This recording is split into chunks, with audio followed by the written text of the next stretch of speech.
ಒಂದು ಮಾತಾಡೋ ಹೂವ ಕಂಡೆ ನಾನು,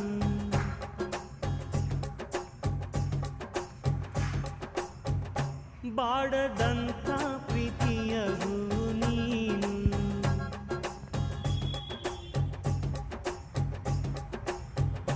ನಿನ್ನ ಮನಸ್ಸಾಗೆ ಎಲ್ಲ ಬರಿಜೇನು, ಇನ್ನು ಇದಕ್ಕಿನ್ನ ದೊಡ್ಡದಲ್ಲ ಏನು.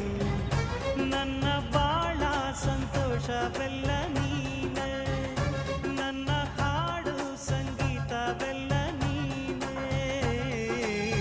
ನನ್ನುಸಿರು ಪ್ರಾಣ ಬದುಕು ಎಲ್ಲ ನೀನಮ್ಮ, ನನ್ನಾಸೆ ಕನಸ ಉಳಿಸೋ ಜೀವ ನೀನಮ್ಮ.